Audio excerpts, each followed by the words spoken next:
할렐루야. 아멘. 주님을 사랑하는 자들에게 주님께서 함께 하시고, 특별히 슬픔에 젖어 있을 때 우리 눈물을 닦아주시고, 또 천국을 예비하셔서 더 없는 복된 삶으로 이끌어주시는 우리 주님을 향하여 할렐루야 찬양하는 데에서 귀한 찬양을 올렸습니다.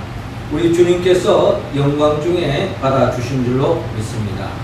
찬양의 가사처럼 더욱 주님을 사랑함으로 주님의 더 큰 은혜와 사랑을 받아 매일매일 삶 속에서 하나님의 나라를 누리며 살아갈 수 있기를 주의 이름으로 축원합니다.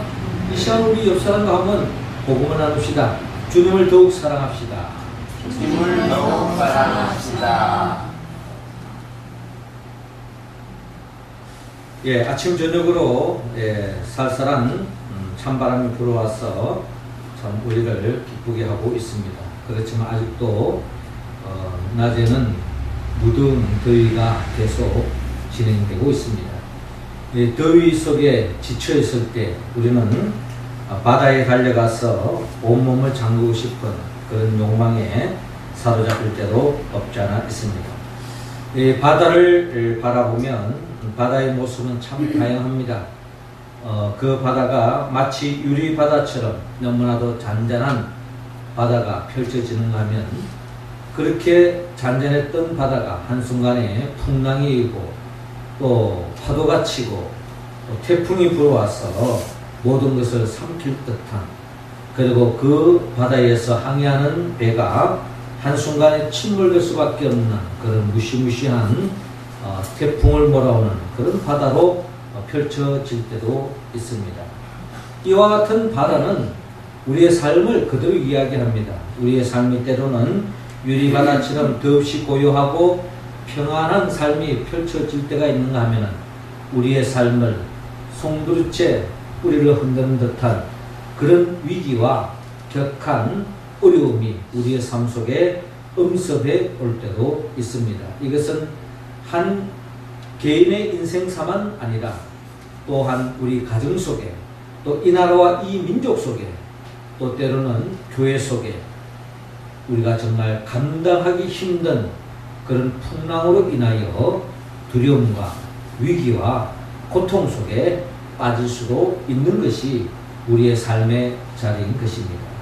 오늘 성경은 바로 이와 같은 극한 위기에 처했을 때에 오늘 성경에 통하여 어떻게 이 풍랑을 극복하고 또 어려움에서 벗어날 수 있는가 하는 것을 오늘 성경은 우리에게 들려주고 있습니다. 오늘 본문을 통하여 우리의 삶 속에 우리 모두가 원하지 않는, 바라지 않는, 예기치 않는 그런 풍랑으로 인하여서 어려움에 처했을 때 우리가 어떻게 극복할 수 있는가, 오늘 본문을 통하여 주의 음성을 듣기를 원합니다. 하나님께서는 우리 모두가 원치 않는 풍랑이 일 때에 오늘 본문 27절을 통하여 예수님과 함께하라고 말씀하고 있습니다. 27절 말씀 우리 같이 한번 읽겠습니다. 시작. 예수께서 적시 이르시되 안심하라, 나니 두려워하지 말라. 아멘. 자, 오늘 성경 본문 22절을 보니까 예수께서 즉시 제자들을 재촉하사 자기가 무리를 보내는 동안에 배를 타고 앞서 건너편으로 가게 하시고 라고 기록되어 있습니다. 예수님께서 즉시 제자들을 재촉하사 자기가 무리를 보내는 동안에 배를 타고 앞서 건너편으로 가게 하셨다는 것입니다. 제자들 먼저 배를 태워서 건너편 지역으로 가게 하신 것입니다. 그러면서 무리를 보내고 있습니다. 여기서 말하는 무리는 지난주에 나눴던 것처럼 예수님께서 많은 무리가 주님께로 다가왔죠. 세례 요한을 잃어버리고 갈 바를 알지 못하는 많은 민중들이 주님을 찾아왔습니다. 그 중에는 병자들도 많이 있었어요. 예수님은 병자들을 치유하시기도 하고 천국 말씀을 전파하기도 하시고, 마침 해는 지고 배는 고픈, 춥고 배고픈 그들의 마음을 헤아리시고 예수님께서 보리떡 5개와 물고기 2마리로 5천 명 이상의 많은 사람들을 먹이는 그 사건, 그 이후에 있었던 이야기인 것입니다. 그래서 오늘 이 본문에 많은 사람들이 주님으로 인하여서 더없는 만족을 얻었을 때에 주님을 마치 그들이 바라는 바 왕으로 추앙하고 싶은 그런 분위기가 들뜨고 있습니다. 이런 분위기를 읽은 예수님께서 제자들이 그런 분위기에 휩쓸리지 않도록 먼저 배를 태워서 건너편으로 가게 하시고 예수님은 무리들을 달래서 집으로 보낸 후에 23절에 기도하러 따로 산에 올라가시니라 라고 기록되어 있습니다. 예수님께서 기도하신 목적은 예수님이 이 땅에 온 목적을 매 순간순간 되새기고 예수님이 이 땅에 오신 목적은 그저 이 세상에서 재미보고 또 이 세상에서 뭔가 의미를 두고 이 세상에서 뭔가 세상 재미보기 위해서 이 땅에 온 것이 아닙니다. 하나님의 뜻을 이루기 위하여 이 땅에 오신 것입니다.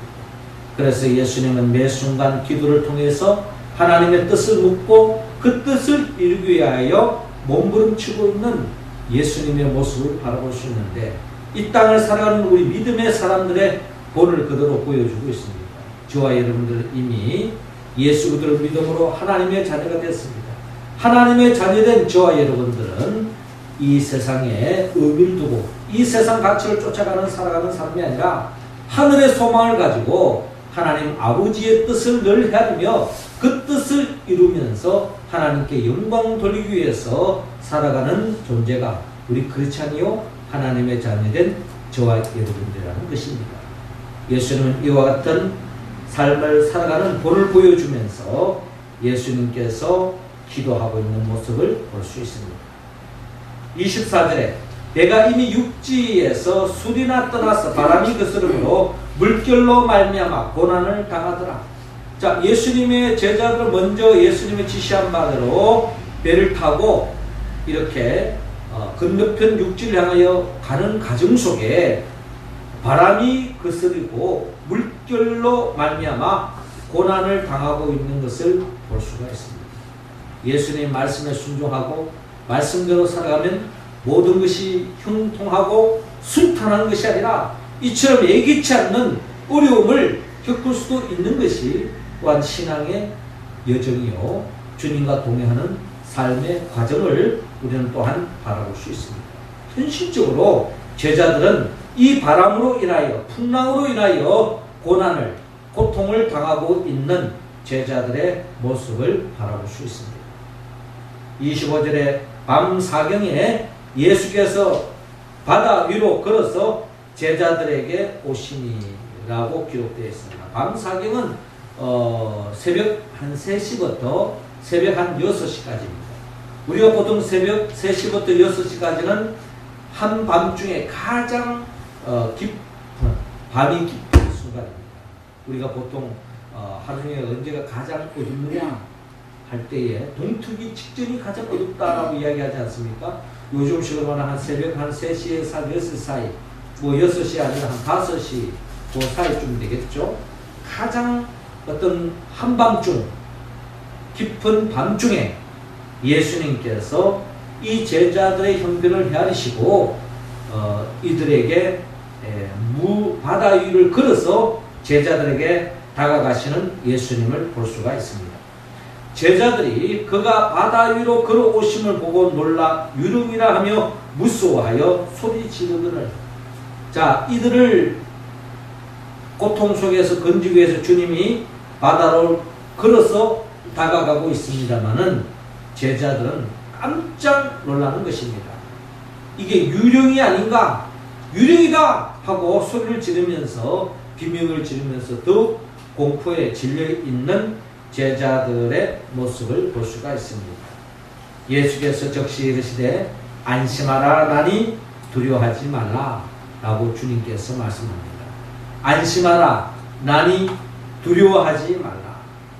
불안에 떨고 있는, 공포에 질려 있는, 두려움에 떨고 있는 이 제자들에게 주님께서 안심하라 나니 두려워하지 말라라고 주님께서 말씀하고 있습니다. 주님의 말씀으로 공포에 질려있는 이 제자들이 안도의 숨을 쉬는 것을 바라볼 수 있습니다. 그렇습니다. 우리의 삶의 자리에 주님의 명령에 쫓아가는 삶의 자리에도 원치 않는, 예기치 않는 풍랑이 우리의 삶 속에 다가올 때가 있습니다. 늘 잔잔한 바다와 같은 그런 삶이 펼쳐지면 얼마나 좋겠습니까마는 정말 예기치 않는, 예상치 못했던 일들이 우리의 삶 속에 찾아올 수 있습니다. 우리의 삶은 실상 한 치 앞을 내다볼 수 없는 것이 우리의 삶의 자리인 것입니다. 요즘 국제 정세를 보나, 특별히 동북아시아의 분위기를 보나 참으로 한 치 앞을 예측할 수가 없습니다. 외국의 외신들에 의하면 막상 당사자인 이 한반도에는 이와 같은 핵의 위협으로 인하여서 전쟁의 위협에 놓여 있지만 의외로 많은 사람들이 참으로 태평한 세월을 보내고 있다. 뭐 이렇게 기사에 올린 것도 볼 수가 있습니다. 어느 화가가 무슨 풍랑을 만난 배 한 척을 그렸습니다. 풍랑은 금세라도 배와 승객들을 삼킬 듯 했습니다. 그런데 이상한 것은 그 배를 탄 사람들이 모두 그 배에 질려서 두려워하기는커녕 모두가 여유있고 즐거운 모습으로 있는 것이 아니겠습니까? 그림을 자세히 들여다보았더니 키를 잡고 항해하시는 선장이 바로 예수님이다 하는 것입니다. 화가는 이 그림을 통해서 예수님께서 우리의 선장이 되어주실 때 그 배로 인하여서 풍랑으로 인하여 덮는 위기와 어려움에 처했지만 주님이 선장이 되어주실 때에 또한 이 모든 풍랑을 뚫고 안전한 곳으로 인도해 주신다고 하는 믿음으로 화가는 그림을 그린 것을 바라볼 수 있습니다. 그렇습니다. 예수님께서 우리와 함께 할 때에 우리가 원하지 않는, 우리가 예상치 못했던 그런 위기가 찾아온다 할지라도 주님이 함께 하시면 그런 모든 위기로부터 우리는 극복해 나아갈 줄로 믿습니다. 시편 기자는 시편 23편 4절을 통하여 내가 사망의 엄청한 골짜기로 다닐지라도 해를 두려워하지 않을 것은 주께서 나와 함께 하시니라. 주의 지팡이와 막대기가 나를 안위하시나이다 라고 시인은 고백하고 있습니다. 주님과 동행하는 삶 속에 원치 않는 사망의 엄청한 골짜기로 다니고 있지만 주님이 나와 함께 하신다는 것입니다. 주님이 나와 함께하니 결국 이 모든 환난과 역경도 극복할 수 있다라고 하는 믿음으로 시인은 어려움 속에서 찬송을 그치지 않고 감사하는 마음으로 그 어려움을 뚫고 나아가고 있다는 것입니다.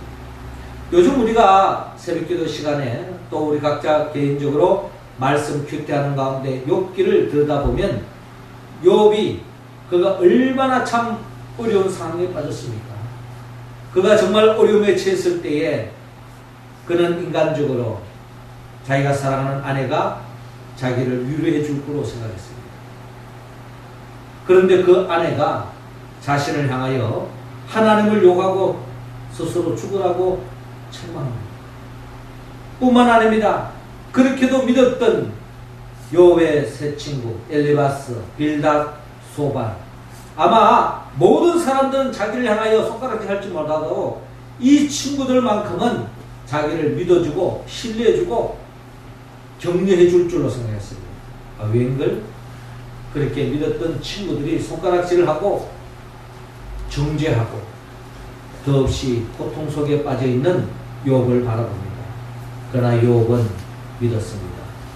많은 사람들로부터, 믿었던 사람들로부터 외면당하고 어려움에 처할 때 더욱더 주님을 바라보고 주님을 의지하고 나의 가는 길을 오직 그가 아시나니 그가 나를 단련하신 후에는 내가 순금같이 나오리라, 정금같이 나오리라.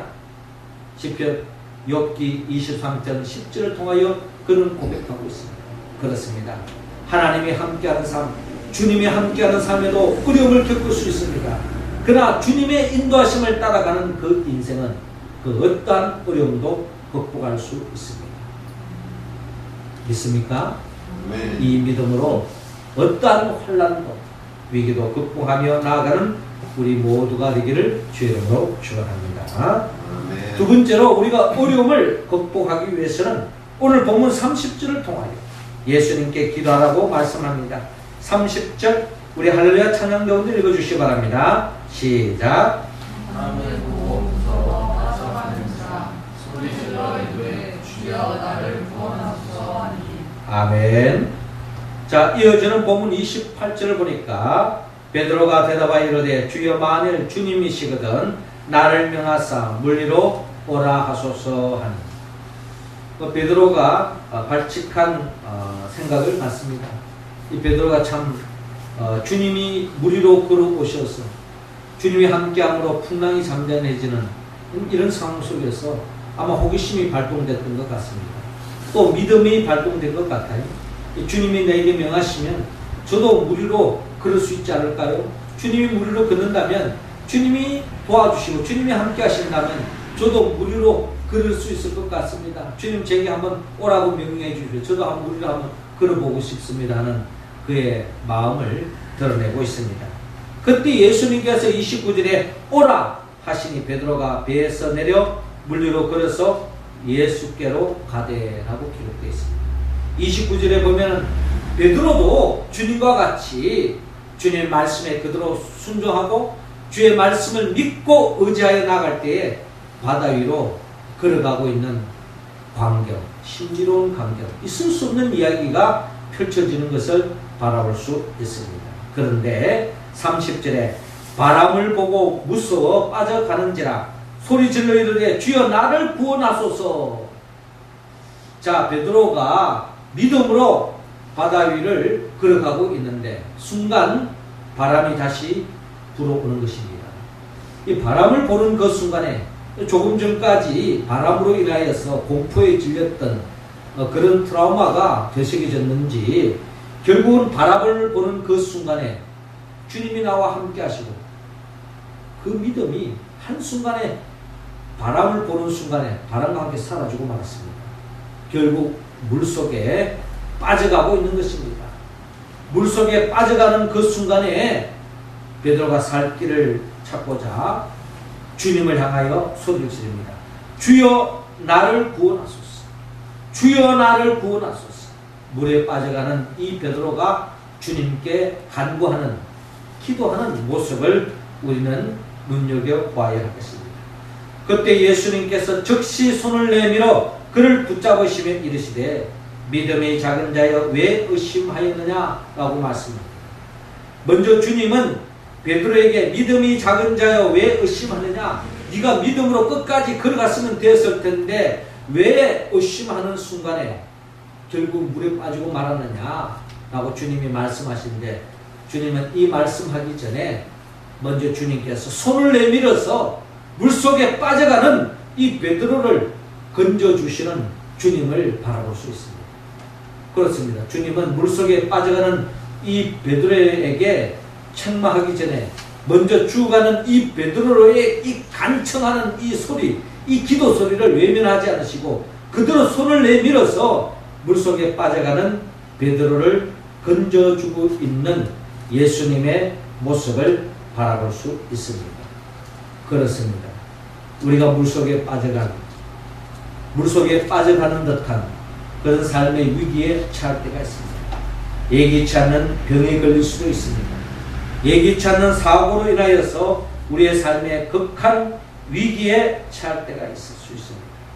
그럴 때에 우리가 주님 앞에 손을 내밀면 주님께서 우리의 기도의 손을 외면하지 않으시고 그대로 붙잡아 주신다는 것입니다. 주님께 간구할 때, 주님께 기도할 때 주님은 우리를 구원의 길로 인도해 주십니다.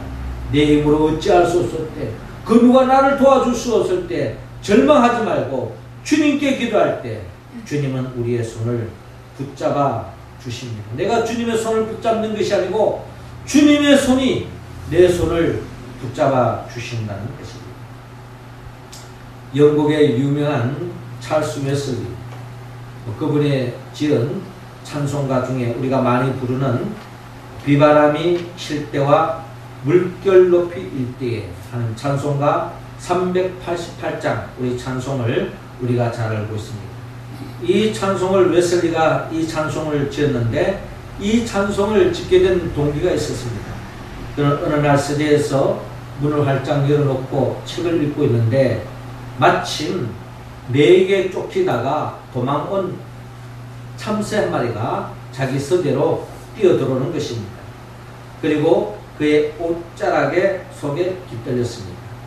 찰스는 움직이지 않고 그대로 앉아서 새가 하는 대로 그대로 내버려 두었습니다. 할딱거리는 새는 잠시 후에 평안해지는 듯 보였습니다.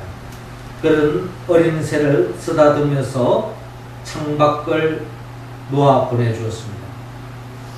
일어나서 불현듯 그의 마음속에 떠오르는 노래를 읊게 됐는데 그 노래가 바로 우리가 자주 부르는 비바람이 칠 때와 물결 높이 일 때에 한 이 찬송입니다. 그가 이 노래를 짓게 된 동기가 있습니다. 그가 어느 날 미국으로 복음 들고 전도 여행을 갔다가 오는 길에 큰 풍랑을 만났습니다. 죽음의 위기에 처하게 됐습니다.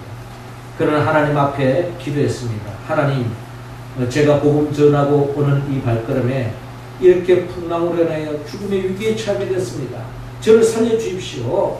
죄를 구원해 주십시오. 이 위기로부터 벗어나게 해 주십시오 하고 간절하게 기도를 드렸는데 하나님께서 그 웨슬리의 기도를 들으시고 풍랑을 장장케 하는 그와 같은 역사를 그는 삶 속에 경험한 바가 있습니다.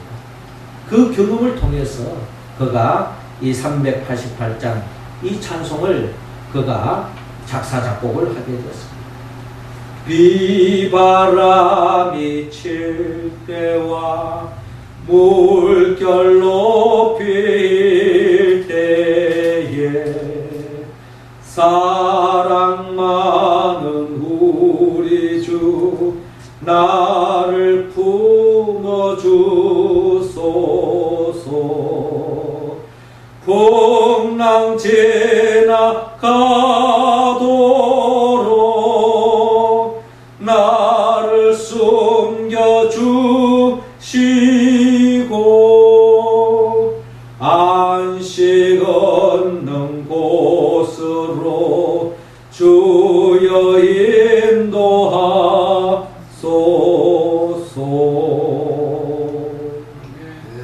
그렇습니다. 웨슬리가 이 풍랑으로 죽음의 위기에 처했을 때 하나님 앞에 간절히 기도했을 때 하나님께서 그 기도를 들으시고 죽음의 자리에서 웨슬리를 건져내 주셨다는 것입니다. 우리의 삶은 정말 예기치 않은 일이 벌어질 수가 있습니다. 개인적으로도 가정적으로도 때로는 이 나라와 이 민족 속에도 원치 않는 전쟁이라고 하는 역사도 일어날 수 있는 것이 우리의 현실입니다. 그러나 어떠한 풍랑이 있다 할지라도 우리가 주님 앞에 기도할 때에 주님께서는 우리에게 구원의 손길을 내밀어 주심을 여러분 믿으시기 바랍니다. 예레미야 33장 3절에 너는 내게 부르짖어 내가 내게 응답하겠고 내가 알지 못하는 크고 비밀한 일을 내게 보이리라 라고 말씀하고 있습니다. 우리의 삶은 내 힘으로 해결할 수 없는 부분이 있습니다. 그 누구도 도와줄 수 없는 삶의 자리가 있습니다. 하나님만이 도와줄 수 있는 그 자리, 주님 앞에 기도해야 합니다. 주님은 우리의 기도를 외면하지 않으시고 우리의 기도를 응답해 주실 줄로 믿습니다. 삶의 위기에 처했을 때 주님 앞에 부르짖고 기도함으로 그 풍랑에서 극복하는 우리 모두가 되기를 주의 이름으로 축원합니다. 마지막 세 번째로 하나님은 예수님께 고백하라고 말씀합니다. 33절 우리 같이 읽겠습니다. 시작. 배에 있는 사람들이 예수께 절하며 이르되 진실로 하나님의 아들로소이다 하더라. 아멘. 자, 32절에 배에 함께 오르매 바람이 그치는지라. 예수님과 함께 배에 오르매 바람이 완전히 잔잔해졌습니다. 배에 있는 사람들이 예수님께 절을 합니다. 진실로 하나님의 아들로소이다. 진실로 하나님의 아들로소이다. 예수님은 진실로 하나님의 아들이십니다. 그리스도이십니다. 예수님만이 우리 구원자였습니다. 그 누구도 내 힘으로 그 누구를 통해서도 해결할 수 없는 문제, 심지어 자연까지도 통치하시는 우리 하나님의 아들 예수님이심을 제자들이 고백하고 있는 것을 바라볼 수 있습니다. 제자들은 이와 같은 풍랑이는 이 사건을 통하여서 예수님이 자연까지도 다스리시는 온 우주 만물을 다스리시는 우리 주님이심을 믿고 주님 안에서 참 평안을 얻는 것을 바라볼 수 있습니다.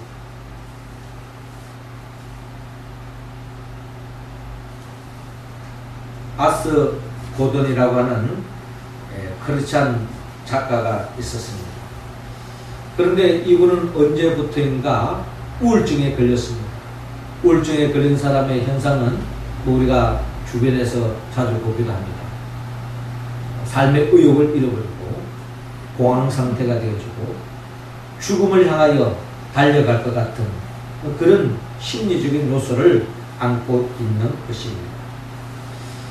그래서 이 고든, 아시오 고든은 이런 우울증에 걸려서 참으로 삶에 더 이상 의미를 얻지 못했습니다. 삶을 마감하는 것이 더 좋겠다 하는 그런 충동이 일어나고 더 그를 고통스럽게 했던 것은 이런 병으로 인하여서 그가 작가인데 글이 도저히 쓰여지지 않는 것입니다. 아무리 글을 쓰려고 해도 글이 쓰여지지 않으니 작가로서의 생명은 끝난 것 아니겠습니까? 그래서 더 고통스러웠습니다. 차라리 죽는 것이 낫다고 생각한 끝에 마침 자기의 절친한 친구를 찾아가게 됐습니다. 의사 친구를 찾아가서 자기의 고통을 하소연하게 되었습니다. 그 친구는 의사인지라 그 얘기를 들은 후에 말했습니다. 나는 의사로서 자네의 병을 고쳐주고 싶네. 자네가 정말 어릴 때부터 정말 하고 싶었던 일이 있는가라고 물었습니다. 이 질문에 아스 고든 이렇게 대답했습니다. 내가 그렇게 좋아하던 것은 해변가에 가서 파도 소리와 갈매기 소리를 듣는 것이었다네 하고 이야기하는 것입니다. 저도 사실 어릴 때에 바닷가에서 살았어요. 앞에는 그냥 집 앞에가 바로 모래사장이었고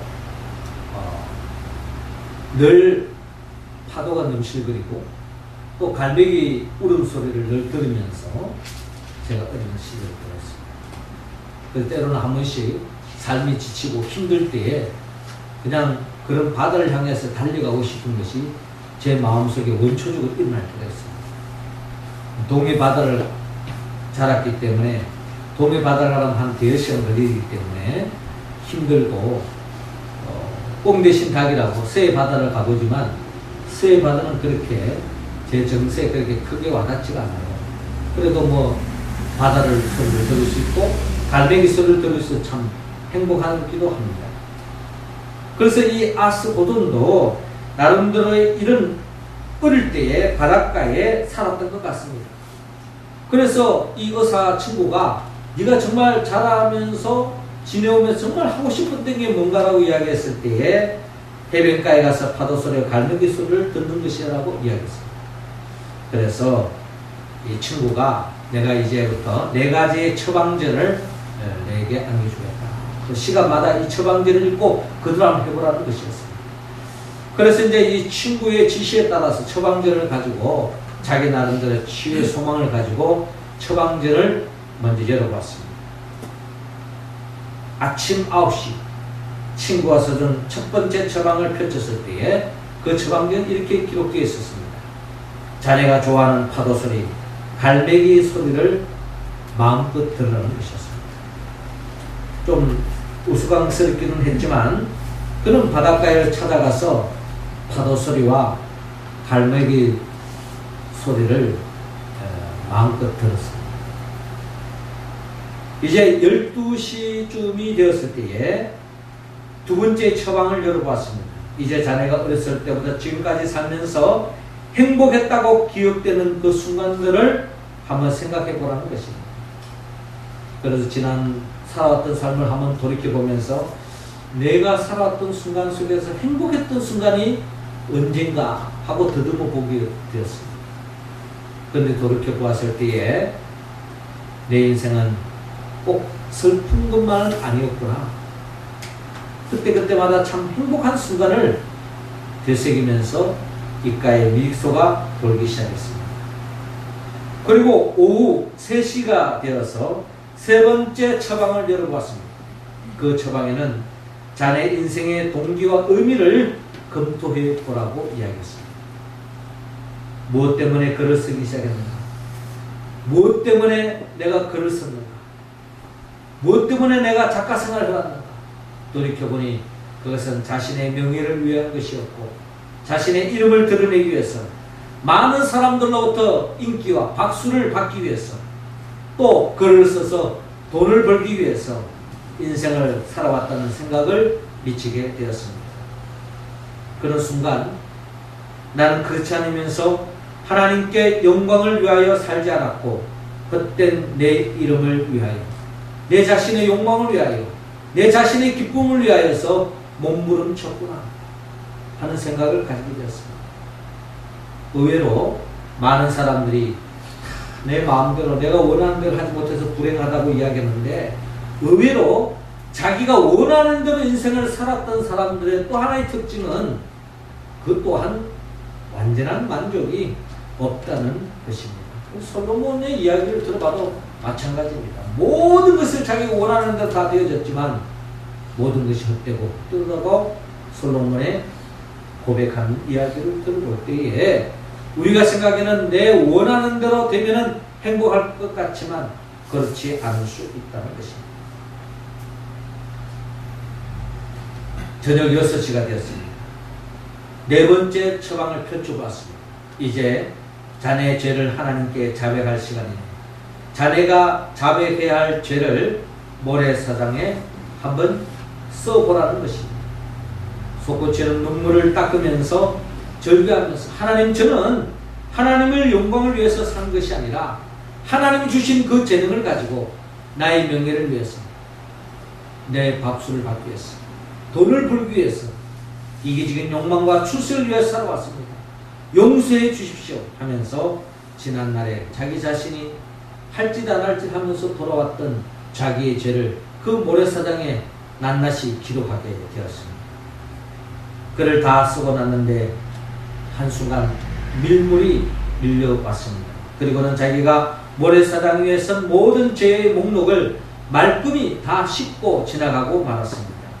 이 순간 아시고도는 파도가 모래사장에 쓰여진 자신의 모든 죄목을 지워버린 것처럼 예수 그리스도의 보혈의 피로 자신의 지난날의 모든 죄가 씻김 받았다는 것을 생각했을 때에 더 없는 감격과 부은의 기쁨을 휩살리게 되었습니다. 그는 하나님을 찬양하며 기쁨으로 집으로 돌아왔습니다.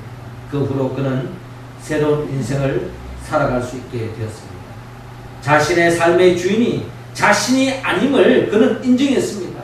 자신의 삶의 주인이 바로 하나님이시라는 것을, 죽음의 권세에서 나를 구원하신 우리 주님이 내 삶의 주인이요 내 삶의 왕이라는 것을 그는 시인하는 그 순간부터 자신의 고민과 갈등과 번뇌는 풍랑과 함께 사라지고 잔잔한 바다와 같은 더 없는 평안과 기쁨과 행복과 감사가 그의 마음속에 자리 잡게 되었습니다. 덧없는 하나님의 나라를 맛보게 되었습니다. 그렇습니다. 우리의 삶 속에 모든 것이 내 마음대로 내 원하는 대로 산다고 해서 그것이 진정 행복으로 연결될 것 같은 생각에 빠질 때가 있습니다. 그러나 우리의 진정한 행복은 우리 인간을 창조하신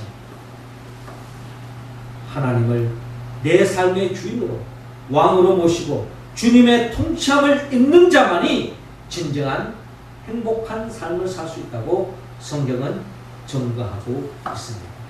우리 모두는 내 삶의 주인 되시는 하나님을 내 삶의 왕으로 모시고 주님의 통치함을 따라서 어떠한 위기도 극복하고 주님이 주시는 영원한 참 평안과 행복을 누리며 살아가는 우리의 모습이 되기를 주님은 원하고 있습니다. 사랑하는 성도 여러분, 주님은 우리의 삶 속의 모든 풍랑으로부터 극복할 뿐만 아니라 참된 하나님의 나라의 기쁨을 누리기를 원합니다. 그러기 위해서 늘 주님과 함께하고 주님께 기도하고 주님을 내 인생의 주인으로 왕으로 고백함으로 그 복을 누리기를 원합니다. 그러기 위해서는 우리 모두가 성령의 도움을 받아야 합니다. 나를 위하여 십자가에 못 박혀 죽으시고 부활하신 그 예수 그리스도 영 보혜사 성령의 도우심으로 말미암아 우리 모두가 늘 주님과 함께하며 어려움을 당했을 때 주님께 기도하고 주님을 내 삶의 왕으로 주의 통치함을 입어서 매일매일 하나님의 나라를 누리며 전파하며 살아가는 우리 모두가 되기를 주의 이름으로 축원합니다. 기도하겠습니다. 하늘에 계신 우리 아버지, 이 시간 우리 각자 한 사람 한 사람에게 성령의 기름을 부어 주옵소서. 성령 충만함으로 말미암아 늘 하나님과 동행하게 하시고 문제가 생겼을 때마다 낙심하지 말고 기도하게 하시고 주님을 내 삶의 왕으로 주인으로 하나님의 아들로 고백함으로 말미암아 매일매일 풍랑을 극복하고 하나님의 나라를 누리며 살아가는 우리 모두가 되게 하소서. 예수님의 이름으로 기도드립나이다. 아멘.